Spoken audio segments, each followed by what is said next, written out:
Ayos, galing ah.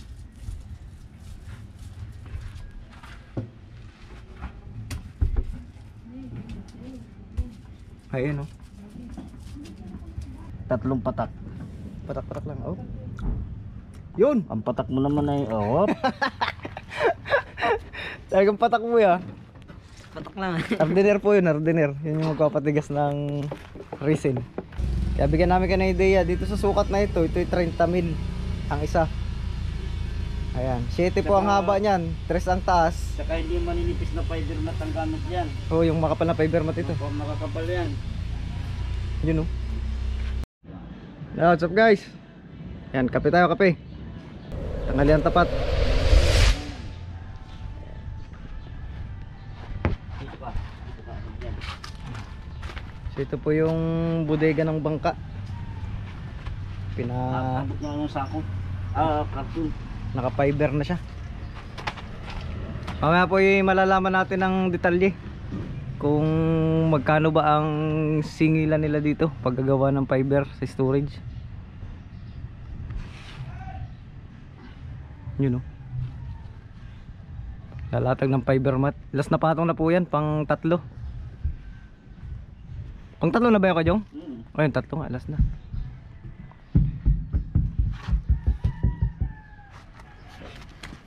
Tsaka po pala si Kajong ay gumagawa base po sa inyong gustong disenyo at saka base po sa inyong gustong kung ilang patong. Kumbaga ay labor. Gusto niyo sa inyo yung material, isa Oo. lang sa ako. Kasi gano'n naman talagang ano eh. Kung ano yung gusto ng may-ari, yun yung susundin mo Kajong, no? Oo. Pero isasuggest mo rin kung ano yung tama. Ayaw Ano naman. yung pinakamaganda sa sa gagawin. Sasuggest ko rin yung pinaka Oo. matibay. Pero ito ay 3 patong lang ito ano eh. 3 patong lang yan. Oo, dahil yun lang po yung sakto dun sa budget. Pero yung 3 yun ay matibay na po yun. Yung huli mong ginawa, 4 yun. 4. Depende sa laki ng bangka kasi ano. Depende sa budget din. Oo, tsaka sa budget. Yun po, depende po yun sa inyo guys kung ilan patong ang gusto ninyo. Ito naman kasi ay 7 by 2.5 bagay ito. Ang haba. 26. Yan, ang lapad. Tapos ang taas niya, 4. 6. Ilan? 3 feet ang taas. Yan, bali nakahiga lang po yan. At nagpapatong eh. Ang ito po ay pang ibabaw lang yung sa dugsungan ng bangka. Bali yung bangka po na kinakarga nito, kumakarga po ng 60 bloke hanggang 70. Ayun, quality. Ito nga po pala nagpapahid. Ito po yung trainer niya. Training. Nagtitraining po ito. Yan, training. Training, pero may ginawa. Oh, sumago doon eh. Oh. Siya lang po nagago dyan. Oh, yan po ay kakupisa lang kaninang umaga lang siya nagpahid. Mukhang ano na oh. Mukhang pro na, magaling na. Kaya sa baba, baka abutin ka ng tigas, hindi mo na may tulak. Yun. Kuhain mo na muna yung sa baba. Yan. May diskarte rin pala ito pagpahid. Pag yan ay tumigas, hindi mo na maidikit yan. Yun oh. Kailangan mapadikit mo muna yan. Yan po ay 2 pares. Ayan. Ito rin isa oh. Yan, okay na itong isa. Okay na yung loob niya no. Ah, yung kabila pa pala. Ayan, kabila pa pala yan. Harigla pa rin yung kabila. Ayan. So bali ito ay nakapatong din sa ibabaw po na storage. Nasa kabilang gilid ng bangka. Kaya yung gusto pong magpagawa na yung taga Real, ay pwede po kayong sumadya rin dito. Malapit lang naman itong amin. Dinahikan lang. Para makita nyo ng personal. Ayan o, fiber. Yan. Kano nga pala inabot niya Kuya Jong? Ganyang sukat? 30. 30 no? Ayan, so 30 po ang isa. Tsaka yun, 30, bali 60 po yung dalawang yan. Hindi naman na po yan lugi kasi yan po ay magaan tapos tumatagal. Tsaka matibay. Wala nang bubulukin din. Oo. Bagay, alam naman yun ng mga isda natin na naka-fiber yung kanilang bangka. Nalo storage. Ayun, no?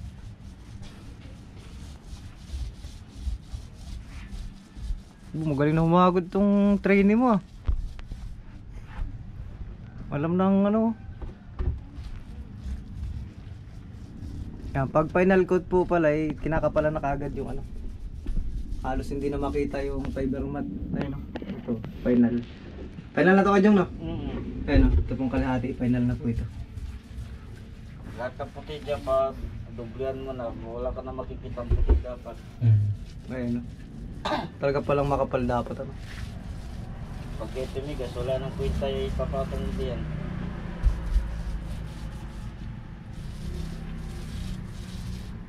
Ayan. So syempre guys, base din sa pagka malaki-laki pinagawa nyo, syempre dagdag materialis po yun, di dagdag presyo po yun. Pwede lang sa yung labor, Kajong? Pwede labor. Pwede lang din labor. Dap. Pero na. Tumatanggap din po siya ng ano, Fine. inyo ang materialis, labor lang siya. Ayun, hahabulan pa pala yun. Taga pala kailangan tunaw na tunaw yung fiber mat niya, no?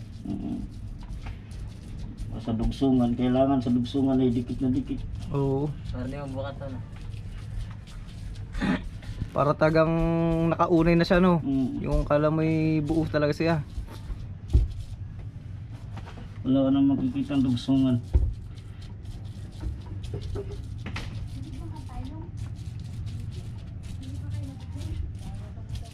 Pala guys, tingnan natin ito pagka ilalagay na nila sa bangka. Kailan daw ito ilalagay ka dyan? Bukas din? Bukas. Bah, talaga mga... Nangangarga na nga sila ng yelo, kaya nga minamadali. Nangarga na sila ng yelo? Oo. Nangarga na pala ng yelo. Kaya minamadali ko na ito. Ibig sabihin, isda lang talaga ilalagay din na dito. Ayun nga pala guys, kaya naglalagay ng ganito ring dugsungan. Para yung yelo nila sa bodega, is yelo lang talaga nakalagay doon muna. Pag kakaunti pang huli na isda. Kasi pag tinubigan na lahat yung storage, tunaw ang ano, tunaw kagad ang yelo na yun at may tubig na eh. Kaya para halimbawa pang huli muna ay 5 barilis pa lang, lagay lang dito na isda, kuha lang ng yelo sa bodega. Yun po ang diskarte ng ibang mga isda dito sa amin, para tumagal po yung yelo. Ay, ilan ang kinarga nilang bloke ngayon? 50, 55 daw. Talagang sinagad nila yung dalawang storage, ano, puno. Kasi dati hindi ata sila makapagpuno ng storage kasi wala silang paglalagyan ng isda, no? Wala pag nalagyan na isda. Oo nga.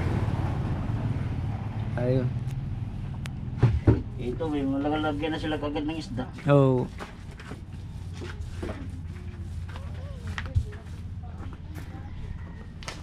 Ay, kakarga na pala ito agad bukas. So tingnan natin yung setup nila dito sa bangka bukas na ito. Kahit mamaya pag natuyo na ito eh. Pwede nila isang pa. Sampa na. Hindi na babak yun? Hindi na. Tagang mabilis din talaga siya tumigas, ano? Pag tigas na yan eh. Ito po yung nilalagay nito. Ayun po yung resin. Tapos lalagyan ng... Marunong ka rin magtimpla ng kulay? Hindi, konti lang. Magaling na rin pala ito eh. Yan Magaling itong training mo ah. Tututunan mo. Galing. Madami na yan. Sobra pang kulay. Palikot-ikot lang pang kulay yan eh. Ayun. Yun lang. Galing ha. Wala pa dinner yan, Jap. Wala pa. Haluin mo maigi. Ayun. Kulay ng ano na eh. Palipot-unti lang palagay ng pangkulay. Kulay ba na?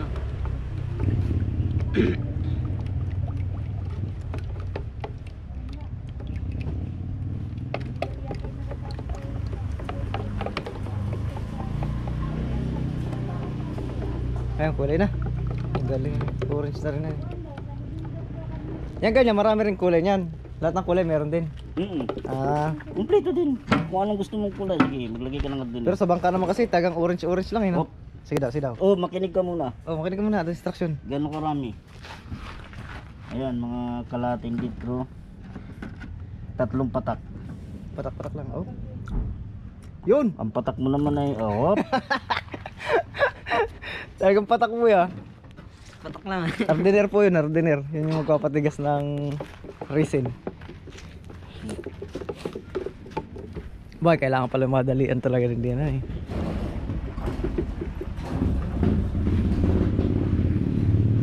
Ayun dyan mo, may bukol-bukol dun dyan po sa gilid dyan po.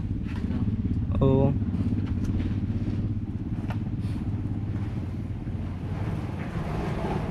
Yan oh, yun. Galing ah.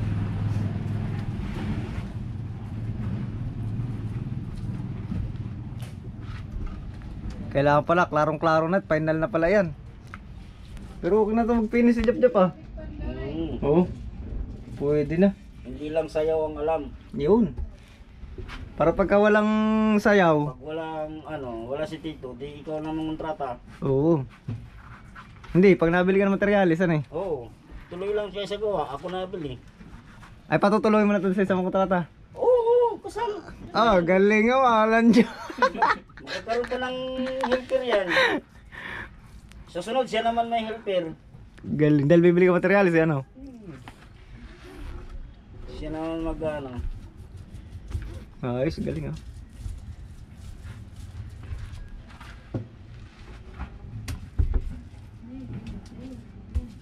Ayan oh.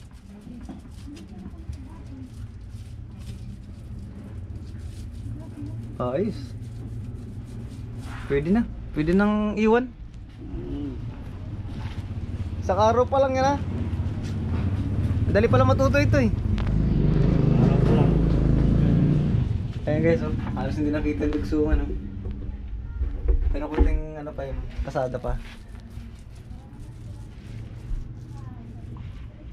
Lusawin mo yung lugsungan Lusaw talaga pala no. para walang makita. Ayun.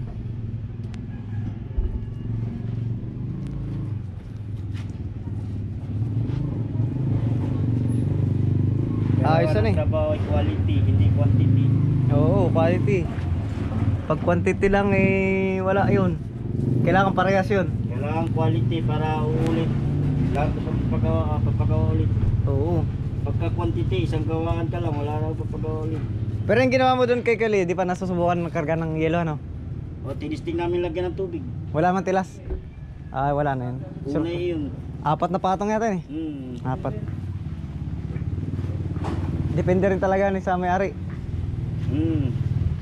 Tsaka Tatlo nga lang sinabi niya, sabi ko hindi ari ng tatlo dito, 4 dapat. dahil malaki masyado yan ano eh. Ayun guys. Ididepende po niya doon sa budget nyo. Tsaka syempre. Yung laki ng papagawa. Oo, tsaka isasuggest niya yung matibay na klase. Hindi pwedeng, oo nga, gusto niya ng mababa, gusto niya mura. Oo. Mabilis naman mabasag. Oh, yung quality naman na hindi makukuha. Oo. Standard, yun lang. Kailangan diretso na tayo doon sa pangmatagalan. Oo. Kaya bigyan namin kayo ng ideya. Dito sa sukat na ito, ito'y 30 mil ang isa. Ayan. 7 po ang haba niyan. 3 ang taas. Saka hindi maninipis na fiber mat ang gamit yan. Oh, yung makapal na fiber mat ito. Makakapal yan. Yun oh.